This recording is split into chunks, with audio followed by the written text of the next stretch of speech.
You may not see it yet, but being alone is a blessing in disguise.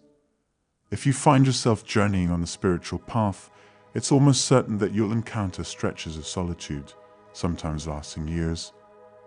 Many tread this path before you, and many will after, but in these solitary phases, you're uniquely alone, confronting your truest self. We don't always willingly enter this solitude. Sometimes life simply places us there, and the struggle begins. Our ego chafes at this aloneness. It yearns for external stimuli, for applause, for anything but the quiet. It might even throw a fit, wallowing in self-pity, downing the day it dared to walk a path so devoid of worldly distractions. You'll hear its cries. Why me? Why am I alone when everyone else seems to bask in companionship and joy? This egoistic resistance isn't just a fleeting thought. It can be a formidable roadblock. It twists your perception, making you believe you're the sole traveler on this lowly road, that everyone else has it easier or better. It's a bitter pill that the ego wants you to swallow, telling you that you're being unjustly held back, that the universe is keeping score and marking you as unworthy. Yet, the very awareness that you're more than your ego's complaints is transformative. Your solitude becomes not a prison, but a sanctuary. It turns into a space of growth, introspection, and most importantly, a fertile ground for awareness. You begin to see solitude as not just time spent alone, but time spent with a part of you that's often drowned out by the noise of daily life. In this quiet, you can constructively channel your energies and aspirations. As philosopher Søren Kierkegaard wisely noted, the crowd is untruth. Away from the crowd, in your aloneness, you're given the rare opportunity to confront your truth, to shape it, and to emerge from it, not as a fragment, but as a whole. When we start to touch the edges of a higher understanding, our desires shift. What once attracted us, like endless social gatherings and external validations, slowly lose their appeal. This change isn't abrupt but gentle, like a leaf changing colors as seasons shift. Your soul starts to crave solitude as much as your ego used to seek company. This change isn't a loss but a metamorphosis. You find joy in your own presence, hear the rustle of trees as if they're talking to you, and begin to appreciate the quiet like never before. This is your soul's way of finding a deeper connection, not just with the world, but also with the essence of who you are. As you retreat inward, a new landscape opens before you, a landscape of possibilities, wisdom, and profound peace. Imagine your ego as a buzzing fly, always seeking the next sweet thing. Your spirit, on the other hand, is like a butterfly, content to sit and absorb the beauty around it. The contrast is clear. One is restless, while the other is at peace in its solitude. When you resist this call to solitude, it feels cramped and uncomfortable, because it's not meant to be that way. When you fight the natural progression of your spiritual journey, you mistakenly feel that the universe is conspiring against you. But once you embrace solitude, new possibilities unfold. Henry Nouwen, a spiritual thinker, once said, "Solitude is the furnace of transformation." It's that sacred space where you melt away old identities and forge new ones. This is why so few dare to heed the call of solitude. It's more than just being alone. It's an act of bravery. It takes courage to face one's own reflections, fears, and potentials without the distractions that make it easy to look away. Continuing in solitude requires stamina and dedicated willpower, attributes that not everyone possesses. It's much easier to stay in the realm of distraction than it is to face the undiscovered country of your own self. But those who dare, those who persist, find that solitude isn't a barren desert, but a fertile ground where the seeds of wisdom take root. These seeds don't just sprout overnight. They need the nourishing quiet to grow into towering trees of enlightenment. Walking the path of genuine spiritual awakening is like venturing into a forest where no trails have been blazed. There's no map to guide you, and no group of fellow travelers to affirm you're on the right path. It's just you and the wilderness of your inner being. In contrast, following an established religious or spiritual tradition is like walking a well-trodden path with signposts, tour guides, and fellow hikers. It feels safe because the community reinforces your beliefs and offers a sense of belonging. But what happens when you step away from the beaten path? The familiar markers disappear. Your sense of right and wrong, spiritual and unspiritual, gets blurred.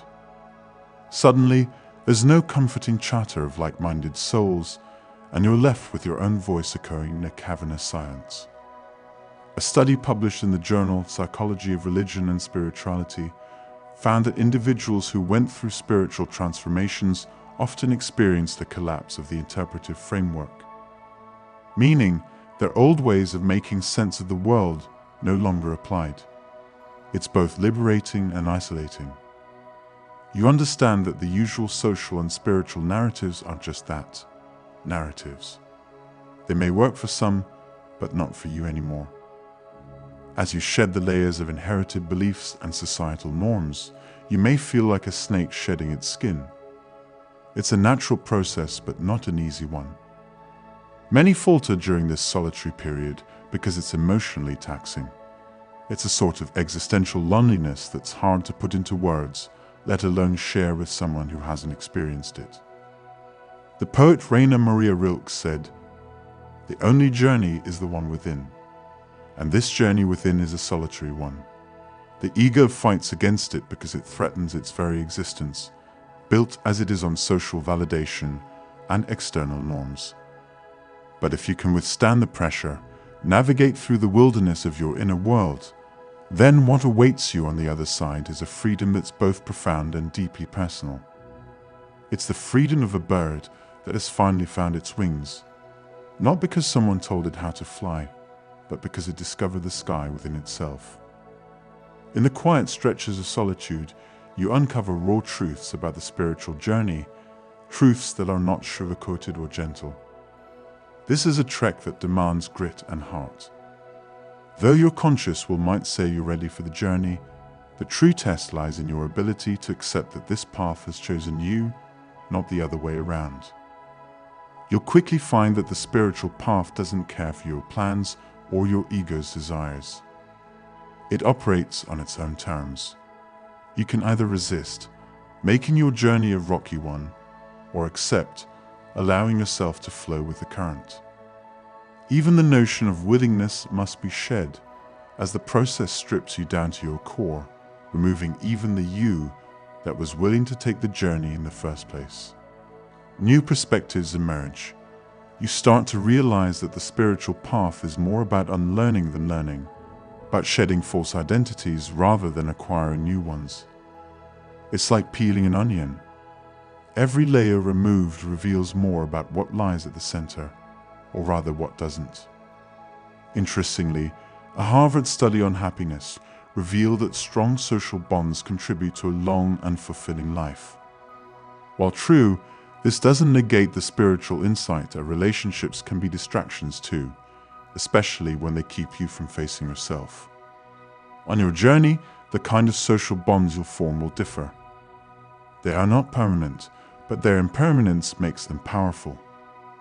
One minute, you'd find companionship in a book, the next in a stranger who offers an enlightening perspective, and sometimes even in the silent gaze of a pet. These relationships come and go, like travelers crossing a bridge, leaving footprints that guide your next steps. Even though this phase of your life lacks permanence, its value is immense. You'll learn about trust. Trust not in others, but in the process itself. You'll also encounter love, not the sentimental kind that fills movie screens, but the tough, raw love that accepts and embraces even the darkest corners of your being.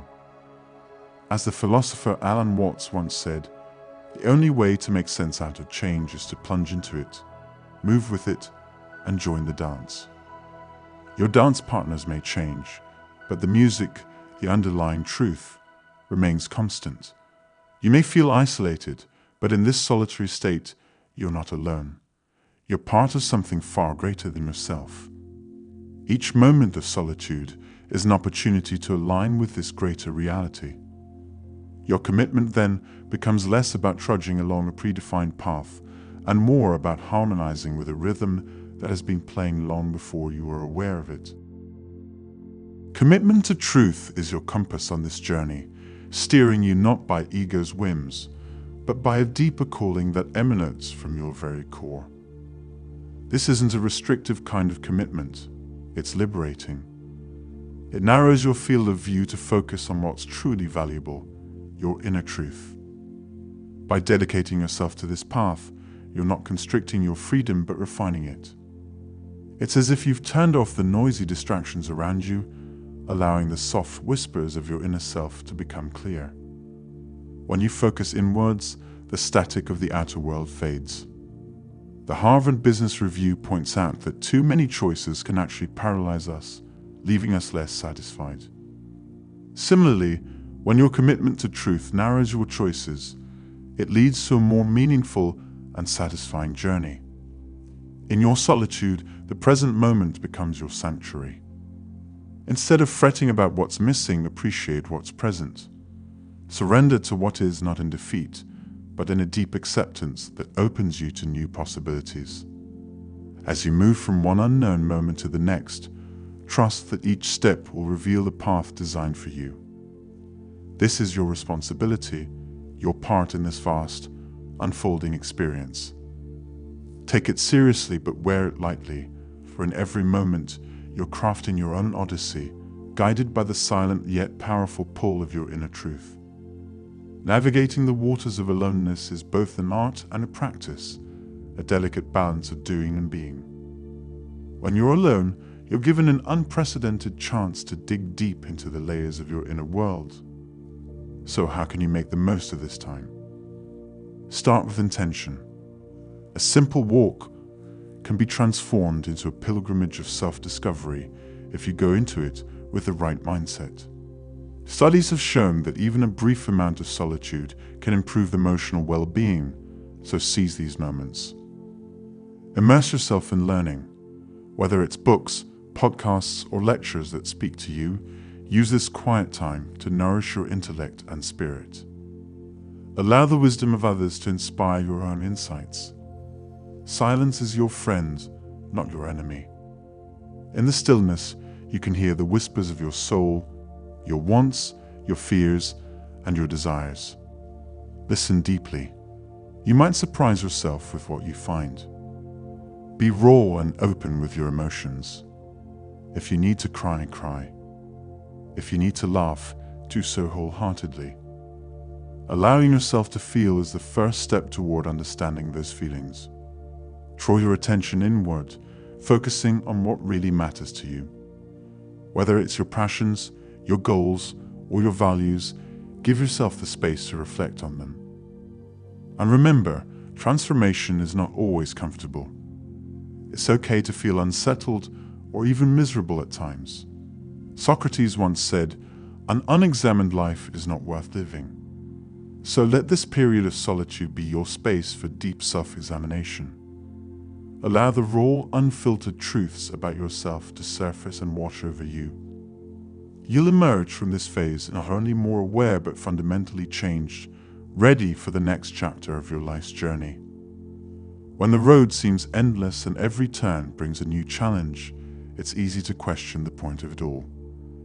You try every technique, read every book, and follow every piece of advice, yet the emptiness persists. It's a tough stretch of the journey, one that leaves you wondering if you'll ever find what you're looking for.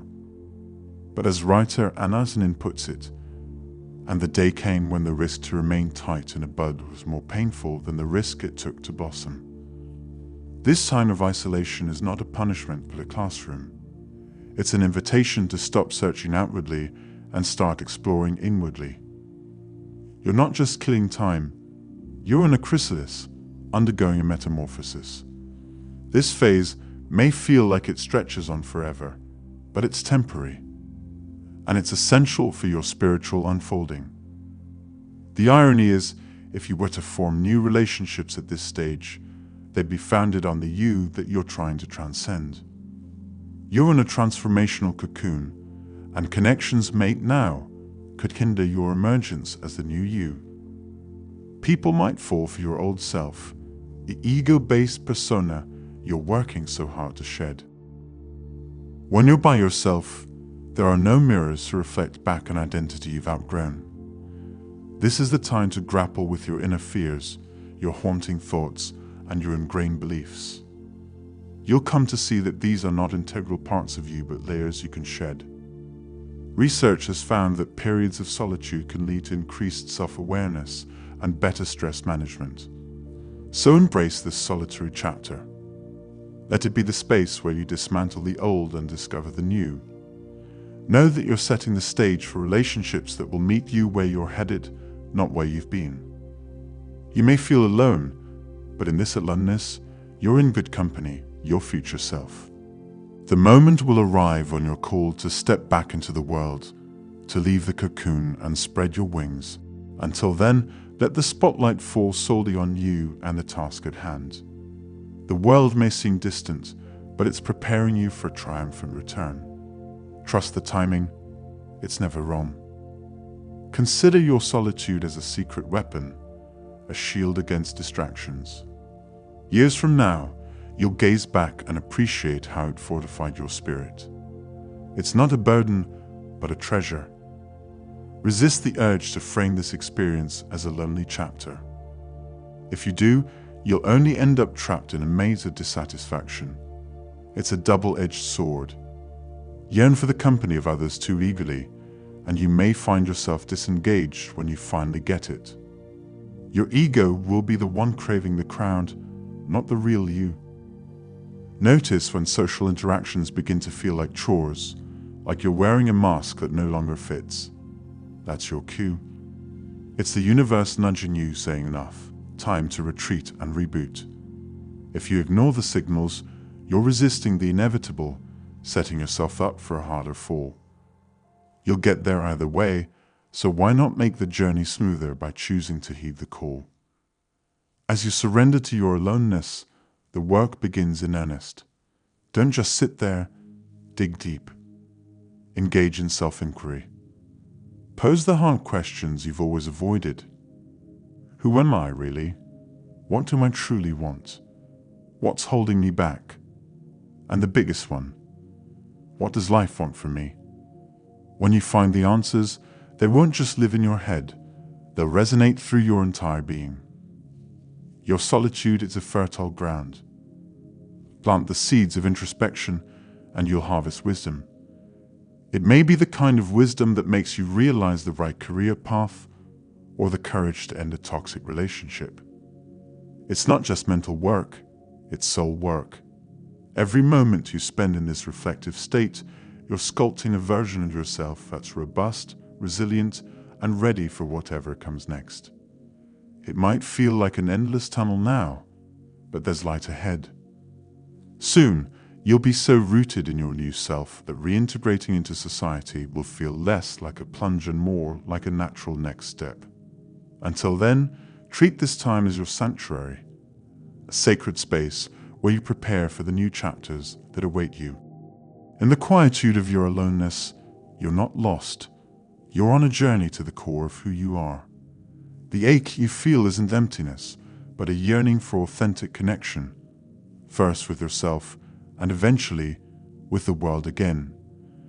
Many people mistake this period as an absence of life, filling their hours with distractions like social media, substance abuse, or meaningless relationships. But that's the ego's way to escape the uncomfortable unknown. You can't resolve the ache by looking outward. Your partner or friends can't fill the void only you can explore. When you let go of the life you thought you wanted, you embrace the life that's been waiting for you. As you surrender to this period of solitude, your sense of loneliness will fade. The deeper you venture within, the more the dread turns into an embrace. You come to understand that you're not alone. You're simply in a dialogue with your true self. The whole process is about release and discovery. You'll shed old layers, worn-out beliefs, and even some dreams. What's left is the unvarnished you, ready for new friendships, fresh ambitions, and uncharted paths. Maybe you'll discover talents you never knew you had or shift into an entirely different career. Life has a way of surprising you when you're tuned in. You're not just evolving mentally or emotionally, you're transforming at the very core of your being. Your solitude is a crucible for transformation. There is nothing to control, and nowhere you have to be other than present in this moment. Just be willing to embrace the solitude, delve deep into your own being, and let your future unfold naturally. By surrendering to this process, you're allowing life to craft you into the person you're destined to be. Thank you for watching. If this message resonates with you, like, subscribe, share, and consider joining our membership or Patreon to continue on this journey together. Until next time.